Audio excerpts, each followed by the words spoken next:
ಜಗತ್ತಿನ ಶಕ್ತಿಗಳು ಅಂತ ಕರೆಸಿಕೊಳ್ಳುವಂಥ ಅಮೆರಿಕ ಮತ್ತು ರಷ್ಯಾ ಎರಡೂ ದೇಶಗಳು ಕೂಡ ಯುದ್ಧದಲ್ಲಿ ತೊಡಗಿಕೊಂಡಿರೋದನ್ನು ನೋಡ್ತಾ ಇದ್ದೀವಿ.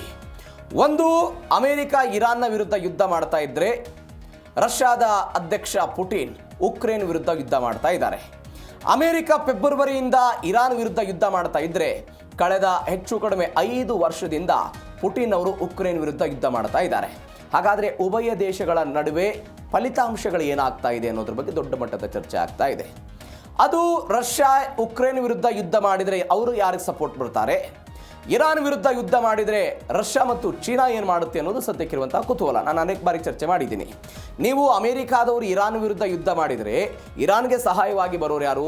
ರಷ್ಯಾ ಮತ್ತು ಚೀನಾ ಸಹಾಯವಾಗಿ ಬರುತ್ತೆ. ಅಂದರೆ ಅವರು ಗೌಪ್ಯವಾಗಿ ಮಾಹಿತಿಯನ್ನು ಕೊಟ್ಟಿದ್ದಾರೆ ಇತ್ಯಾದಿ ಇತ್ಯಾದಿ, ಅದು ಒಂದು ಕಥೆ ಇದೆ ಬೇರೆ. ಅಂದರೆ ಸಹಾಯಕ್ಕೆ ಬರೋದು ಈ ಉಭಯ ದೇಶಗಳು. ನೀವು ರಷ್ಯಾ ಉಕ್ರೇನ್ ವಿರುದ್ಧ ಯುದ್ಧ ಮಾಡಿದರೆ ಯಾರು ಸಹಾಯಕ್ಕೆ ಬರ್ತಾರೆ? ಅಮೆರಿಕ ಸಹಾಯಕ್ಕೆ ಬರುತ್ತೆ. ನ್ಯಾಟೋ ಸದಸ್ಯತ್ವದ 32 ದೇಶಗಳ ಸಹಾಯಕ್ಕೆ ಬರ್ತಾರೆ. ಈ ಕಾರಣಕ್ಕಾಗಿ ಇದೇ ನ್ಯಾಟೋದ ದೇಶಗಳು ಮತ್ತು ಬೇರೆ ಬೇರೆ ಯುರೋಪಿಯನ್ ಯೂನಿಯನ್ ಇದೇ ರಷ್ಯಾದ ಮೇಲೆ ಆರ್ಥಿಕ ದಿಗ್ಬಂಧನಗಳನ್ನು ಹೇರಿದ್ದನ್ನು ನಾವೆಲ್ಲ ನೋಡ್ತಾ ಇದ್ದೀವಿ. ಇದು ಒಂದು ಭಾಗ. ಈಗ ಯುದ್ಧದ ಪರಿಣಾಮಗಳೇನು? ಒಂದು ಕಡೆ ಪುಟಿನ್ ಅವರ ಹಠಮಾರಿತನ ಉಕ್ರೇನನ್ನು ತನ್ನ ವ್ಯಾಪ್ತಿಗೆ ಸೇರಿಸ್ಕೊಳ್ಬೇಕು, ಯಾವ ಕಾರಣಕ್ಕಾಗಿ ಮಣಿಬಾರದು ಅಂತ ಅವರು ಯುದ್ಧವನ್ನು ಮಾಡ್ತಾ ಇದ್ದಾರೆ 5 ವರ್ಷಗಳಿಂದ. ಇದು ಒಂದು.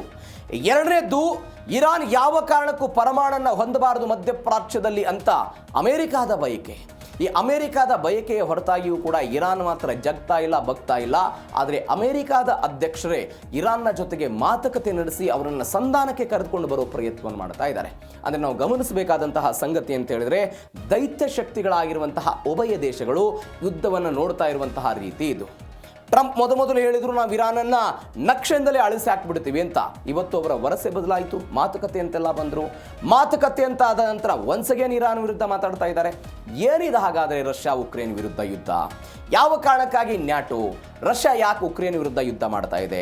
ಅಮೆರಿಕದ ನಿಲುವೇನಿದೆ? ಎಲ್ಲವನ್ನೂ ಕೂಡ ಇವತ್ತಿನ ಝೀಕರಣ ನ್ಯೂಸ್ ಡೇನಿಯ 3ನೇ ಸುದ್ದಿಯಲ್ಲಿ ನೋಡ್ತಾ ಹೋಗೋಣ. ಯುದ್ಧ ಸಾರಿದ ನಾಯಕರು, ಗೆಲುವು ಯಾರಿಗೆ? 5 ವರ್ಷಗಳಿಂದ ಉಕ್ರೇನ್ ಮೇಲೆ ರಷ್ಯಾ ಭೀಕರವಾಗಿ ಯುದ್ಧವನ್ನು ನಡೆಸ್ತಾ ಇದೆ. ಕಳೆದ 5 ವರ್ಷಗಳಿಂದ ಇರಾನ್ ವಿರುದ್ಧ ವೈಮಾನಿಕ ಕಾರ್ಯಾಚರಣೆಯನ್ನು ಟ್ರಂಪ್ ನಡೆಸ್ತಾ ಇದ್ದಾರೆ. ಇಬ್ಬರು ನಾಯಕರಿಗೂ ಕೂಡ ನಿರೀಕ್ಷಿತ ಸೇನಾ ಮತ್ತು ರಾಜಕೀಯ ಗುರಿಗಳು ಯಾರಿಗೂ ಕೂಡ ಸಿಗ್ತಾ ಇಲ್ಲ. ನಮಗೆ ಅಮೆರಿಕ ಮತ್ತು ಇರಾನ್ ವಿರುದ್ಧದ ಯುದ್ಧ ಗೊತ್ತಾಗ್ತಾ ಇದೆ, ಏನು ಎತ್ತ ಅಂತ ನೋಡ್ತಾ ಇದ್ದೀವಿ. ನೀವು ನೋಡಿ, ರಷ್ಯಾ ಮತ್ತು ಉಕ್ರೇನ್ ವಿರುದ್ಧ ಯುದ್ಧ ಫೆಬ್ರವರಿ 24, 2022ನೇ ತಾರೀಕಿಗೆ ಶುರುವಾಯಿತು. ಅಂದರೆ ಹೆಚ್ಚು ಕಡಿಮೆ 5 ವರ್ಷ ಆಯಿತು. ರಷ್ಯಾ ಏನು ಮಾಡಿತ್ತು? ಕ್ರಿಮಿಯಾ ಎನ್ನುವಂಥ ಒಂದು ಪ್ರಾಂತ್ಯವನ್ನು ವಶಕ್ಕೆ ತೆಗೆದುಕೊಳ್ಳುವ ಪ್ರಯತ್ನವನ್ನು ಯಾರು ಮಾಡಿದರು? ರಷ್ಯಾದವರು ಮಾಡಿದರು. ಅದು ಕ್ರಿಮಿಯಾ ಅನ್ನುವಂಥದ್ದು ಉಕ್ರೇನ್ನ ಒಂದು ಭಾಗ. ಅದನ್ನು ಇವರು ವಶಕ್ಕೆ ತೆಗೆದುಕೊಂಡ್ರು. ಯಾವಾಗ? 22ರಲ್ಲಿ. ಅದಾದ ನಂತರ ಪುಟಿನ್ ಅವರು ಏನು ಮಾಡಿದರು? ಒಂದು ಪೂರ್ಣ ಪ್ರಮಾಣದ ಯುದ್ಧವನ್ನು ಉಕ್ರೇನ್ ವಿರುದ್ಧ ಮಾಡ್ತೀವಿ ಅಂತೇಳಿ 22ನೇದಲ್ಲಿ ಶುರುವಾಯಿತು. ಅದಾದ ನಂತರ ಈ ಉಭಯ ದೇಶಗಳ ನಡುವೆ ಹೆಂಗೆ ಒಂದು ಸಣ್ಣ ರಾಷ್ಟ್ರ ಇರಾನ್ ಮತ್ತು ದೊಡ್ಡ ಬಲಿಷ್ಠ ರಾಷ್ಟ್ರ ಅಮೆರಿಕ, ಒಂದು ಸಣ್ಣ ರಾಷ್ಟ್ರ ಉಕ್ರೇನ್, ಒಂದು ಬಲಿಷ್ಠ ರಾಷ್ಟ್ರ ರಷ್ಯಾ, ಹೆಂಗೆ ಅಂತ ಕಂಪೇರ್ ಮಾಡೋಣ. ಅಲ್ಲಿ ಒಂದು ಸಾಮ್ರಾಜ್ಯ ಇತ್ತು, ಕಿವನ್ ರುಸ್ ಎನ್ನುವಂಥ ಒಂದು ಪುರಾತನ ಸಾಮ್ರಾಜ್ಯ. ಉಕ್ರೇನ್ ಮತ್ತು ರಷ್ಯಾ ಅನ್ನುವಂಥ ಏನು ದೇಶಗಳು ಇವತ್ತು ಪ್ರತ್ಯೇಕವಾಗಿ ನೋಡ್ತಾ ಇದ್ದೀವಿ, ಈ ಎರಡೂ ದೇಶಗಳು ಕೂಡ ಕಿವನ್ ರುಸ್ ಎನ್ನುವಂಥ ಸಾಮ್ರಾಜ್ಯದ ಆಧಿಪತ್ಯದಲ್ಲೇ ಇತ್ತು ಉಭಯ ದೇಶಗಳು. ಈ ಕಾರಣಕ್ಕಾಗಿ ರಷ್ಯಾ ಏನು ಮಾಡುತ್ತೆ? ಉಕ್ರೇನ್ ಮತ್ತು ರಷ್ಯಾ ಒಂದೇ ಸಾಮ್ರಾಜ್ಯದ ಅಡಿಯಲ್ಲಿದ್ವಿ, ಈಗ ನಾವು ಪ್ರತ್ಯೇಕವಾಗಿದ್ದೀವಿ, ಹೀಗಾಗಿ ನಾವು ಒಂದೇ ಅನ್ನುವಂಥ ವಾದವನ್ನು ಮಾಡಿ ಉಕ್ರೇನನ್ನು ತನ್ನ ತೆಕ್ಕೆಗೆ ತೆಗೆದುಕೊಳ್ಳುವ ಪ್ರಯತ್ನವನ್ನು ಮಾಡುತ್ತೆ. ಇದಾದ ನಂತರ ಒಂದು 17 ಮತ್ತು 18ನೇ ಶತಮಾನದಲ್ಲಿ ರಷ್ಯಾದ ಸಾಮ್ರಾಜ್ಯ ಏನಾಗುತ್ತೆ ಅಂದರೆ ಉಕ್ರೇನ್ ರಷ್ಯಾದ ಸಾಮ್ರಾಜ್ಯಕ್ಕೆ ಹೋಗುತ್ತೆ 17 ಮತ್ತು 18ನೇ ಶತಮಾನದಲ್ಲಿ. ಇದಾದ ಮೇಲೆ 1917ರಲ್ಲಿ ಒಂದು ರಷ್ಯಾ ಕ್ರಾಂತಿ ಆಗುತ್ತೆ. ಈ ರಷ್ಯಾ ಕ್ರಾಂತಿ ಆದ ನಂತರ ಉಕ್ರೇನ್ನವ್ರು ಏನು ಮಾಡ್ತಾರೆ? ನಾವು ಸ್ವತಂತ್ರ ದೇಶ ಆಗ್ತೀವಿ ಅಂತ ಪ್ರಯತ್ನ ಪಡ್ತಾರೆ. ಸಾಧ್ಯ ಆಗಲಿಲ್ಲ. ಅದಾದ ನಂತರ 32-33 ಆಸುಪಾಸಿಗೆ ಉಕ್ರೇನ್ನಲ್ಲಿ ಒಂದು ದೊಡ್ಡ ಮಟ್ಟದ ನರಮೇಧ ಆಗುತ್ತೆ. ಲಕ್ಷಾಂತರ ಜನ ಸಾಯ್ತಾರೆ. ಇವತ್ತು ಕೂಡ ಅದನ್ನು ಕಣ್ಣೀರಿನಿಂದ ಒಂದು ಆಚರಣೆ ಮಾಡುವ ಪ್ರಯತ್ನವನ್ನು ಉಕ್ರೇನ್ ಅವರು ಮಾಡ್ತಾರೆ. ಯಾವಾಗ? 30-32ರ ಆಸುಪಾಸಿಗೆ. ಅದಾದ ನಂತರ 1954ರಲ್ಲಿ ಯಾವ ಕ್ರಿಮಿಯಾ ಪ್ರಾಂತ್ಯಕ್ಕಾಗಿ ಉಕ್ರೇನ್ ಮತ್ತು ರಷ್ಯಾದ ನಡುವೆ ಇವತ್ತು ಬಡದಾಟ ಆಗ್ತಾ ಇದೆಯೋ, ಆ ಕ್ರಿಮಿಯಾ ಪ್ರಾಂತ್ಯವನ್ನು ಈ ಹಿಂದೆ 18ನೇ ಶತಮಾನದಲ್ಲಿ ವಶಪಡಿಸಿಕೊಂಡವರು ರಷ್ಯಾ ತನ್ನ ಆಡಳಿತಾತ್ಮದ ಕಾರಣಕ್ಕಾಗಿ ಉಕ್ರೇನಿಗೆ ಅದನ್ನು ಗಿಫ್ಟ್ ಆಗಿ ಕೊಡ್ತಾರೆ, ಉಡುಗೊರೆಯಾಗಿ ಕೊಟ್ಟು ಬಿಡ್ತಾರೆ. ಅವತ್ತು ಕ್ರಿಮಿಯಾ ಯಾರಿಗೆ ಹೋಗುತ್ತೆ? ಉಕ್ರೇನಿಗೆ ಹೋಯಿತು. ಇದು ಒಂದು ಬೆಳವಣಿಗೆ ಆಯಿತು. 1991ರಲ್ಲಿ ಸೋವಿಯತ್ ಒಕ್ಕೂಟ ಪತನ ಆಯಿತು. 1991ರಲ್ಲಿ ಸೋವಿಯತ್ ಒಕ್ಕೂಟ ಪತನ ಆದ ನಂತರ ಉಕ್ರೇನ್ ಅವರು ಅಂದ್ಕೊಂಡ್ರು ಸೋವಿಯತ್ ಒಕ್ಕೂಟ ಪತನ ಆಯಿತು, ಈಗ ನಾವು ಸ್ವತಂತ್ರ ಆಗೋದಕ್ಕೆ ಒಂದು ಒಳ್ಳೆಯ ಸಮಯ ಅಂತೇಳಿ ಒಂದು 90% ಮತ ಆಗುತ್ತೆ. ಮತ ಆದ ನಂತರ ಉಕ್ರೇನ್ ಪ್ರತ್ಯೇಕವಾದಂತಹ ದೇಶ ಆಯಿತು. ಉಕ್ರೇನ್ ಪ್ರತ್ಯೇಕವಾದಂಥ ದೇಶ ಆಗುವುದರ ಜೊತೆಗೆ ಒಂದು ಬೆಳವಣಿಗೆ ಆಯಿತು. ಅಮೆರಿಕ ಮತ್ತು ರಷ್ಯಾದವರು ಉಕ್ರೇನ್ ಒಂದು ಭರವಸೆ ಕೊಡ್ತಾರೆ, ನಿಮಗೆ ಬೇಕಾದಂಥ ರಕ್ಷಣೆಯನ್ನು ನಾವು ಕೊಡ್ತೀವಿ, ನಿಮ್ಮ ಬಳಿ ಇರುವಂತಹ ಪರಮಾಣುಗಳೆಲ್ಲವನ್ನು ಕೂಡ ನೀವು ಹಸ್ತಾಂತರ ಮಾಡಬೇಕು ಅಂತ. ಈ ಕಾರಣಕ್ಕಾಗಿ ಉಕ್ರೇನ್ ಏನು ಮಾಡಿತು, ತನ್ನ ಬಳಿ ಇದ್ದಂಥ ಎಲ್ಲ ಪರಮಾಣನ್ನು ರಷ್ಯಾ ಮತ್ತು ಅಮೆರಿಕಾದವರಿಗೆ ಹಸ್ತಾಂತರ ಮಾಡಿದರು. ಅವತ್ತು ತನ್ನ ಬಳಿ ಇದ್ದಂಥ ಶಸ್ತ್ರಾಸ್ತ್ರಗಳನ್ನು ಅವರು ಕೊಟ್ಟರು. ಇದೊಂದು ಬೆಳವಣಿಗೆ ಆಯಿತು. ಈ ಬೆಳವಣಿಗೆಗಳ ಆದ ನಂತರ 94ರಲ್ಲಿ ಪರಮಾಣು ಎಲ್ಲವನ್ನು ಕೂಡ ಕೊಟ್ಟರು. ಯಾವ ಒಂದು ಪ್ರದೇಶ ನಾನು ಅವಾಗಲೇ ಹೇಳಿದೆ, ಕ್ರಿಮಿಯಾ ಎನ್ನುವಂಥ ಪ್ರಾಂತ್ಯ ಉಡುಗೊರೆಯಾಗಿ ಹೋಯ್ತಲ್ಲ, ಅದು ನಮಗೆ ಬೇಕು ಅಂತ. ನೀವು ಉಕ್ರೇನ್ನಲ್ಲಿ 2 ಪ್ರಾಂತ್ಯ ಇದೆ, ಒಂದು ಪೂರ್ವ ಉಕ್ರೇನ್ ಅಂತ ಕರೀತಾರೆ, ಮತ್ತೊಂದು ಪಶ್ಚಿಮ ಉಕ್ರೇನ್. ಈ ಪೂರ್ವ ಉಕ್ರೇನ್ ಏನಿದೆ, ಇಲ್ಲೆಲ್ಲರೂ ಕೂಡ ರಷ್ಯನ್ ಭಾಷೆನ ಹೆಚ್ಚು ಮಾತಾಡ್ತಾರೆ. ನೀವು ಮತ್ತೊಂದು ಪಶ್ಚಿಮ ಉಕ್ರೇನ್ಗೆ ಹೋದ್ರೆ ಅಲ್ಲೆಲ್ಲ ಉಕ್ರೇನ್ನವರು ಜಾಸ್ತಿ ಇರೋದು. ಇದರರ್ಥ ನಾನು ಹೇಳ್ತಾ ಇರುವಂಥದ್ದು, ಈ ಹಿಂದೆ ಪುಟಿನ್ ಅವರು ಅಂದ್ಕೊಂಡಿದ್ರು ಉಕ್ರೇನ್ ಒಂದು ಸಣ್ಣ ದೇಶ, ಇದನ್ನು ಕೆಲವೇ ವಾರಗಳಲ್ಲೆಲ್ಲ ಮುಗಿಸಿಬಿಡಬಹುದು ಅಂತ ಅವರ ಆಲೋಚನೆ ಆಗಿತ್ತು. ಆದರೆ ಸುದೀರ್ಘ 5 ವರ್ಷಗಳಿಗೆ ಬಂತು. ಎರಡನೇದು ಡೊನಾಲ್ಡ್ ಟ್ರಂಪ್ ಇರಾನ್ ವಿರುದ್ಧವೂ ಕೂಡ ಅದೇ ಆಲೋಚನೆ ಮಾಡಿದ್ರು, ಕೆಲವೇ ದಿನಗಳಲ್ಲಿ ಇದನ್ನು ಮುಗಿಸಬಹುದು ಅಂತ. ಆದರೆ ಇದು ಸುದೀರ್ಘವಾಗಿ ಮುಂದೆಳಿತಾ ಹೋಗ್ತಾ ಇದೆ. ಇದರರ್ಥ ಗುರಿಗಳು ಏನೇ ಇದ್ರೂ ಕೂಡ ಇವರಿಗೆ ಫಲಿತಾಂಶ ಮಾತ್ರ ಉಭಯ ನಾಯಕರುಗಳಿಗೆ ಸಿಗ್ತಾ ಇಲ್ಲ. ಅದು ಉಕ್ರೇನ್ ರಷ್ಯಾ ಮತ್ತು ಇರಾನ್ ಅಮೆರಿಕದ ನಡುವೆ. ಎರಡನೇದು ಪುಟಿನ್ ಹಠ ವರ್ಸಸ್ ಡೊನಾಲ್ಡ್ ಟ್ರಂಪ್ ಅವರ ಸಂಧಾನ. ನಾವಾಗಲೇ ಹೇಳಿದೆ, ಪುಟಿನ್ ಅವರಿಗೆ ಒಂದು ಹಠ ಇದೆ. ಅದಾದ ನಂತರ ಡೊನಾಲ್ಡ್ ಟ್ರಂಪ್ ಅವರಿಗೆ ಹಠ ಇದ್ದಾಗಲೂ ಕೂಡ ಅದನ್ನು ಸಂಧಾನವಾಗಿ ಕನ್ವರ್ಟ್ ಮಾಡೋ ಪ್ರಯತ್ನವನ್ನು ಮಾಡ್ತಾ ಇದ್ದಾರೆ. ಹೆಂಗೆ, ಗುರಿ ಬದಲಿಸದೆ 5ನೇ ವರ್ಷವೂ ಕೂಡ ಪುಟಿನ್ ಅವರು ಯುದ್ಧವನ್ನು ಮುಂದುವರಿಸಿದ್ದಾರೆ. ಸಂದರ್ಭಕ್ಕೆ ತಕ್ಕಂತೆ ಇರಾನ್ ಬಗ್ಗೆ ತಮ್ಮ ನಿಲುವನ್ನು ಡೊನಾಲ್ಡ್ ಟ್ರಂಪ್ ಅವರು ಬದಲಾವಣೆ ಮಾಡ್ತಾ ಇರೋದನ್ನು ನೋಡ್ತಾ ಇದ್ದೀವಿ. ಪುಟಿನ್ ಅವರ ಹಠ ಹೆಂಗಿದೆ, ಈಗ ಪ್ರಾದೇಶಿಕ ರಿಯಾಯಿತಿ ಇಲ್ಲ ಅಂತ ಹೇಳ್ತಾರೆ ಪುಟಿನ್. ಹೆಂಗೆ, ಈಗಾಗಲೇ ವಶಪಡಿಸಿಕೊಂಡಿರುವಂಥ ಉಕ್ರೇನ್ ಒಂದು 20% ಭೂಭಾಗ, ಅದು ಡೊನೆಟ್ಸ್ಕ್ ಆಗಿರ್ಬೋದು, ಲುಹಾನ್ಸ್ಕ್ ಆಗಿರ್ಬೋದು, ಬೆರ್ಸನ್, ಕ್ರಿಮಿಯಾ ಆಗಿರ್ಬೋದು, ಯಾವ ಕಾರಣಕ್ಕಾಗಿಯೂ ಕೂಡ ನಾವು ಉಕ್ರೇನ್ಗೆ ಅದನ್ನು ವಾಪಸ್ ಭೂಭಾಗವನ್ನು ಕೊಡಲ್ಲ ಅಂತ. ಆದರೆ ಡೊನಾಲ್ಡ್ ಟ್ರಂಪ್ ಅವರ ವಾದ ಏನಿದೆ, ಅವರು ಮಾತುಕತೆಗೆ ಬರಲಿ, ನಾವೆಲ್ಲ ಸಡಿಲಿಕೆ ಮಾಡ್ತೀವಿ, ಆರ್ಥಿಕ ದಿಗ್ಬಂಧನ ತೆರಿತೀವಿ ಅಂತ ಅಲ್ಲೆಲ್ಲ ಹೇಳ್ತಾ ಇರೋದು. ಎರಡನೇದು ರಷ್ಯಾ ಬಯಸ್ತಾ ಇರೋದು ಭಾರಿ ಇಂಪಾರ್ಟೆಂಟ್ ಪಾಯಿಂಟ್ ಏನು ಅಂತ ಹೇಳಿದ್ರೆ, ಯಾವ ಕಾರಣಕ್ಕೂ ಕೂಡ ಉಕ್ರೇನ್ ನ್ಯಾಟೋದ ಸದಸ್ಯತ್ವ ಆಗಬಾರದು ಅಂತ. ಯಾಕಂದರೆ ನ್ಯಾಟೋದ ಬಗ್ಗೆ ನಾವು ಅನೇಕ ಬಾರಿ ಮಾತನಾಡಿದ್ದೀವಿ, ನನ್ನ ಮೇಲೆ ದಾಳಿ ಅಂದರೆ ಉಳಿದವರೆಲ್ಲ ಸಹಾಯಕ್ಕೆ ಬರಬೇಕು ಅನ್ನೋ ಕಾರಣಕ್ಕಾಗಿ. ರಷ್ಯಾಕ್ಕೊಂದು ಭಯ ಇದೆ, ಬೇರೆ ಬೇರೆ ದೇಶದವರೆಲ್ಲ ಉಕ್ರೇನ್ ಪರವಾಗಿ ಬರ್ತಾರೆ ಅಂತ. ಇದರಲ್ಲಿ ಒಂದು ಗೊಂದಲ ಇದೆ. ಯಾವ ಪಾಶ್ಚಿಮಾತ್ಯ ದೇಶಗಳು, ಅದು ಹಂಗೇರಿ ಆಗಿರ್ಬೋದು, ಸ್ಲೋವಾಕಿಯಾ, ಇವರು ಉಕ್ರೇನ್ ವಿರುದ್ಧ ಇದ್ದಾರೆ, ರಷ್ಯಾ ಪರವಾಗಿದ್ದಾರೆ. ಇವರು ನ್ಯಾಟೋ ಸದಸ್ಯತ್ವವನ್ನು ಉಕ್ರೇನ್ ಪಡೆದುಕೊಳ್ಳಬಾರದು ಅಂತ ವಾದ. ಎರಡನೇದು ಜರ್ಮನಿ ಮತ್ತು ಫ್ರಾನ್ಸ್. ಯಾವ ಕಾರಣಕ್ಕಾಗಿಯೂ ಕೂಡ ಇವರು ಆರ್ಥಿಕವಾಗಿ ಸ್ಥಿತಿವಂತರಿದ್ದಾರೆ, ವ್ಯಾಪಾರ ಅತ್ಯುತ್ತಮವಾಗಿದೆ, ನಾವಿವತ್ತು ರಷ್ಯಾವನ್ನು ಕೆಣಕಿ ಉಕ್ರೇನನ್ನು ನ್ಯಾಟೋ ಸದಸ್ಯತ್ವ ದೇಶಕ್ಕೆ ಏನಾದರೂ ತೆಗೆದುಕೊಂಡು ಬಂದುಬಿಟ್ರೆ ನಾಳೆ ಯುದ್ಧದ ಭೀತಿ ನಮ್ಮ ದೇಶಕ್ಕೂ ಕೂಡ ಬರಬಹುದು ಅಂತ ಅವ್ರು ಏನು ಮಾಡ್ತಾ ಇದ್ದಾರೆ, ನ್ಯಾಟೋ ಸದಸ್ಯತ್ವ ಪಾಲಿಗೆ ಉಕ್ರೇನ್ ಸೇರಬಾರ್ದು ಅಂತ ವಾದ. ಪೋಲೆಂಡ್ ಮತ್ತು ಮತ್ತೊಂದು ದೇಶ ಬಾಲ್ಟಿಕ್ ಅಂತ, ಇವರೆಲ್ಲರೂ ಈ 2 ದೇಶಗಳು ಯಾರ ಜೊತೆ ಗಡಿ ಹಂಚಿಕೊಂಡಿದ್ದಾರೆ, ಇವರು ರಷ್ಯಾದ ಜೊತೆಗೆ ಗಡಿ ಹಂಚಿಕೊಂಡಿರುವಂಥ ದೇಶಗಳು. ಇವರಿಗೂ ಕೂಡ ದಾಳಿಯ ಭೀತಿ ಇದೆ.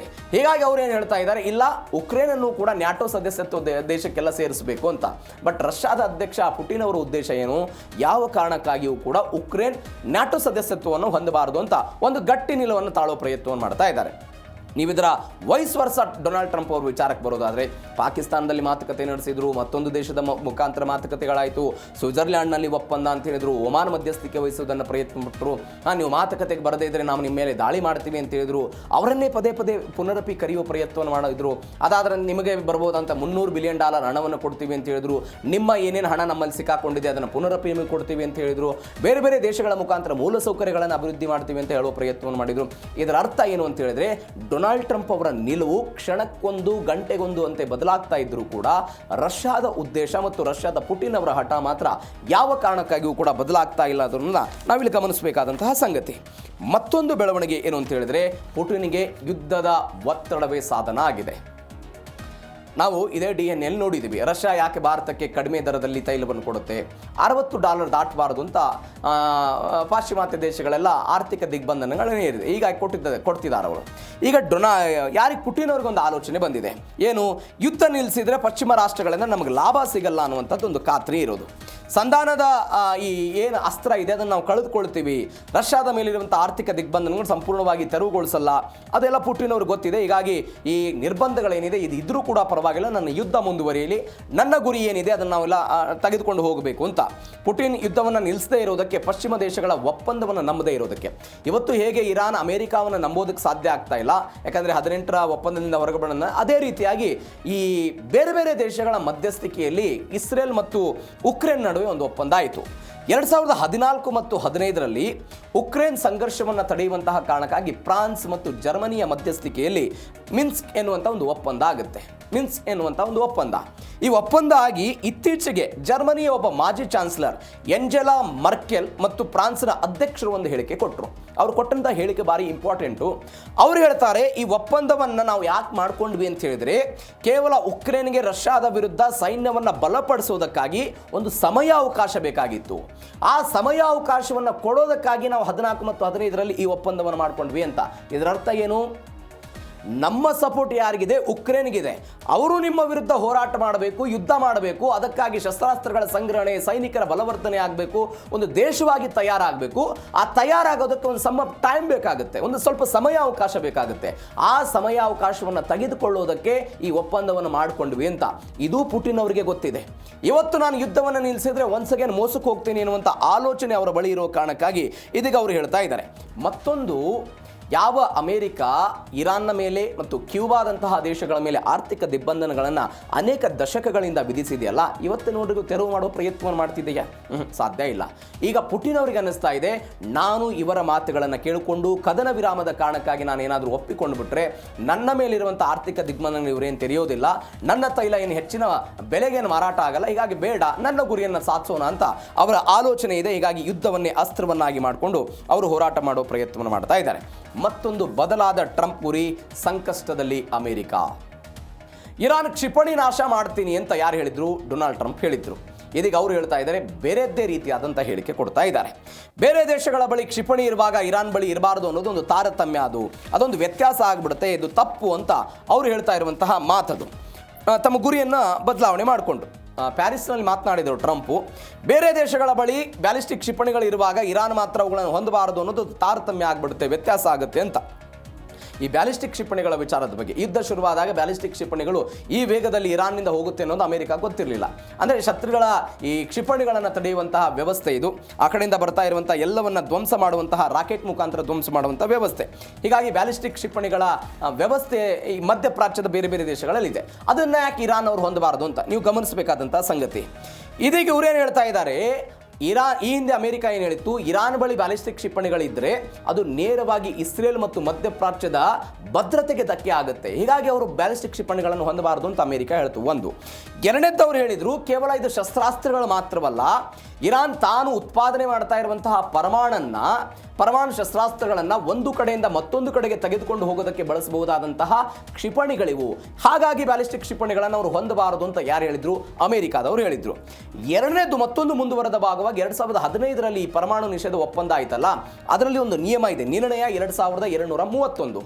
ಆ ನಿರ್ಣಯದಲ್ಲಿ ಬಹಳ ಸ್ಪಷ್ಟವಾಗಿ ಹೇಳಲಾಗಿತ್ತು, ಯಾವ ಕಾರಣಕ್ಕಾಗಿಯೂ ಕೂಡ ಇರಾನ್ ಬ್ಯಾಲಿಸ್ಟಿಕ್ ಕ್ಷಿಪಣಿಗಳ ತಯಾರಿಕೆ ಮತ್ತು ಪರೀಕ್ಷೆಯನ್ನು ಮಾಡಬಾರದು ಅಂತ ಅಮೆರಿಕ ಆ ಒಪ್ಪಂದದಲ್ಲಿ ಅದನ್ನು ಸೇರಿಸುವ ಪ್ರಯತ್ನವನ್ನು ಮಾಡಿತ್ತು. ಆದರೆ ಇದೀಗ ಈ ಹಿಂದೆ ಹೇಳಿದಂಥ ಎಲ್ಲ ಮಾತುಗಳು ಮತ್ತು ಒಪ್ಪಂದದ ವಿರುದ್ಧವಾಗಿ ಡೊನಾಲ್ಡ್ ಟ್ರಂಪ್ ಹೇಳ್ತಾ ಇದ್ದಾರೆ, ಬೇರೆದವರು ಹೊಂದಿದ್ದಾರೆ ಇವರು ಹೊಂದೋದ್ರಲ್ಲಿ ಏನು ತಪ್ಪು, ಬೇರೆದವರು ಹೊಂದಿದ್ದಾರೆ ಇವರು ಹೊಂದೋದ್ರಲ್ಲಿ ಏನು ತಪ್ಪು ಅಂತ. ಶಹಾಬ್ 3 ಮತ್ತು ಕರಾಮ್ ಶಹರ್ ಒಂದು 2000 ಕಿಲೋಮೀಟರ್ ಹೋಗಬಲ್ಲಂತಹ ಕ್ಷಿಪಣಿಗಳು ಇವರು ಬರೀ ಇದೆ. ಅಂದರೆ ಅಮೆರಿಕ ಇವತ್ತು ಹೇಳ್ತಾ ಇರುವಂತಹ ರೀತಿ ಏನು ಅಂತ ಹೇಳಿದ್ರೆ, 2000 ಕಿಲೋಮೀಟರ್ ಏನು ಅಮೆರಿಕ ಒಂದು ತಲುಪಲ್ಲ, ಈಗ ಇರುವಂಥ ಅವರ ಕ್ಷಿಪಣಿಗಳು ಅಲ್ಲಿ ಸುತ್ತಮುತ್ತಲ ಏನಾದರೂ ಆಗ್ಬೋದು, ಜಾಗತಿಕವಾಗಿ ಏನು ಕಂಟಕವನ್ನು ಹೊಂದೋದಿಲ್ಲ, ಹೀಗಾಗಿ ಅವರು ಅದನ್ನು ಹೊಂದೋ ಪ್ರಯತ್ನವನ್ನು ಮಾಡಲಿ ಅಂತ ಟ್ರಂಪ್ ಅವರು ಹೇಳೋ ಪ್ರಯತ್ನವನ್ನು ಮಾಡ್ತಾ ಇದ್ದಾರೆ. ಹೀಗಾಗಿ ಏನಾಗುತ್ತೆ ನೋಡೋಣ ಆ ವಿಚಾರದಲ್ಲಿ. ಮತ್ತೊಂದು, ಆರಂಭ ಸುಲಭ, ಮುಕ್ತಾಯ ಕಷ್ಟ. ಏನು ಆರಂಭ ಸುಲಭ, ಮುಕ್ತಾಯ ಕಷ್ಟ? ಒನ್ಸ್ ಅಗೇನ್ ಯುದ್ಧ. ಡೊನಾಲ್ಡ್ ಟ್ರಂಪ್ ಅವ್ರಿಗೆ ಇಂಥದ್ದೊಂದು ಆಲೋಚನೆ ಬಂದಿತ್ತು, ಯುದ್ಧವನ್ನು ಏನೋ ಶುರು ಮಾಡಿಬಿಟ್ಟೆ, ಬಟ್ ಹೆಂಗೆ ಇದನ್ನು ಮುಕ್ತಾಯ ಮಾಡೋದು ಹೆಂಗೆ? ಅದು ಬೇರೆ ಬೇರೆ ರಾಜತಾಂತ್ರಿಕ ಒತ್ತಡ, ದೇಶದ ಒತ್ತಡ, ಆರ್ಥಿಕ ಒತ್ತಡ, ಬೇರೆ ಬೇರೆ ಕಾರಣಕ್ಕಾಗಿ ಆರಂಭ ಏನೋ ಸುಲಭವಾಗಿಬಿಡ್ತು. ಇಸ್ರೇಲ್ನವ್ರು ಬಂದರು, ಯುದ್ಧ ಎಲ್ಲ ಶುರುವಾಯಿತು, ಬಟ್ ಈಗ ಮುಗಿಸೋದು ಹೆಂಗೆ? ಯುದ್ಧವೇ ಮಾತುಕತೆಯ ಸಾಧನ ಅಂತ ಪುಟಿನ್ ಅವರು ಹೇಳಿದರೆ, ಮಾತುಕತೆಯ ಯುದ್ಧದ ಅಂತ್ಯದ ಮಾರ್ಗ, ಮಾತುಕತೆಯ ಮುಖಾಂತರ ಇದನ್ನೆಲ್ಲ ಬಗೆಹರಿಸ್ಕೋಬೇಕು ಅಂತ ಟ್ರಂಪ್ ಹೇಳ್ತಾ ಇದ್ದಾರೆ. ಯುದ್ಧದ ಗುರಿ ಬದಲಿಸಿ ಯಾವ ಹಂತದಲ್ಲಾದರೂ ಕೂಡ ಹೊರಬರಲ್ಲಂಥ ಅವಕಾಶ ಯಾರಿಗಿದೆ? ಟ್ರಂಪ್ ಅವರಿಗೆ ಇದೆ. ಪುಟಿನ್ಗೆ ಹಿಂದೆ ಸರಿಯೋದು ಒಂದು ಗೌರವದ ಪ್ರಶ್ನೆ, ರಾಜಕೀಯ ಹಿನ್ನಡೆ ಆಗುತ್ತೆ, ಸಂಘರ್ಷದ ಹಗ್ಗ ಜಗ್ಗಾಟದಲ್ಲಿ ಅವರೆಲ್ಲ ಇದ್ದಾರೆ. ಅಂದರೆ ಈಗ ಹೆಂಗೆ ಬೆಂಜಮಿನ್ ನೆತನ್ಯಾಹು ಇವರಿಗೆ ಇರಾನ್ ವಿರುದ್ಧ ಅಥವಾ ಇರಾನ್ ಅಸ್ತಿತ್ವದ ಬಗ್ಗೆ, ಇರಾನ್ ಪರಮಾಣು ಕಾರ್ಯಕ್ರಮದ ಬಗ್ಗೆ ತನ್ನ ರಾಜಕೀಯ ಅಸ್ತಿತ್ವ ಅವರ ದೇಶದಲ್ಲಿದೆ, ಅದೇ ರೀತಿಯಾಗಿ ಪುಟಿನ್ ಅವ್ರಿಗೂ ಕೂಡ ಒಂದು ದೊಡ್ಡ ಮಟ್ಟದ ಅಸ್ತಿತ್ವದ ಪ್ರಶ್ನೆ ರಾಜಕೀಯವಾಗಿ ಎಲ್ಲಿದೆ ಅಂತ ಹೇಳಿ ರಷ್ಯಾದಲ್ಲಿದೆ. ಹೀಗಾಗಿ ಅವರು ಒಂದು ಭರವಸೆಯನ್ನು ಕೊಟ್ಟಿದ್ದಾರೆ, ಉಕ್ರೇನನ್ನು ನಮ್ಮ ದೇಶಕ್ಕೆ ಅಂದರೆ ನಮ್ಮ ವ್ಯಾಪ್ತಿಗೆ ತೆಗೆದುಕೊಳ್ಳೋದೇ ನಮ್ಮ ಹೋರಾಟ ಅಂತ. ಹೀಗಾಗಿ ಆ ಹೋರಾಟ ಎಲ್ಲಿಗೆ ಬಂದು ನಿಲ್ಲುತ್ತೆ, ಏನಾಗುತ್ತೆ ನೋಡೋಣ. ಅಂದರೆ ಡೊನಾಲ್ಡ್ ಟ್ರಂಪ್ ಅವ್ರಿಗೆ ಒಂದು ಆಪ್ಷನ್ ಏನು ಅಂತ ಹೇಳಿದ್ರೆ, ನಾಳೆ ಹೆಚ್ಚು ಕಡಿಮೆ ಆದರೆ ಮಾತುಕತೆ ಮುಖಾಂತರ ಇದನ್ನು ಬಗೆಹರಿಸ್ಕೊಂಡು ಬಿಡ್ತೀನಿ ಅಂತ. ಅದು ರಾಜಕೀಯವಾಗಿ ಏನು ಹಿನ್ನಡೆ ಆಗುತ್ತೆ, ಏನಾಗುತ್ತೋ ಅದು ಆ ಪ್ರಶ್ನೆ ಬೇರೆ. ಆದರೆ ಪುಟಿನ್ ಅವರಿಗೆ ಅನೇಕ ವರ್ಷಗಳಿಂದ ಅಧಿಕಾರದಲ್ಲಿದ್ದ ಏಕಾಏಕಿಯಾಗಿ ಹಿಂಗಾಗ್ಬಿಟ್ರೆ ರಾಜಕೀಯವಾಗಿ ಹಿನ್ನಡೆ ಆಗುತ್ತೆ ಅಂತ ನೋಡೋಣ. ಈ ರಷ್ಯಾ, ಉಕ್ರೇನ್, ಅಮೆರಿಕ, ಇರಾನ್ ಯುದ್ಧದಲ್ಲಿ ಕೊನೆಗೆ ಫಲಿತಾಂಶ ಯಾರಿಗೆ ಏನು ಸಿಗುತ್ತೆ ಅಂತ ಕಾದು ನೋಡೋಣ. ಕಾಲವೇ ಉತ್ತರ ಕೊಡುತ್ತೆ.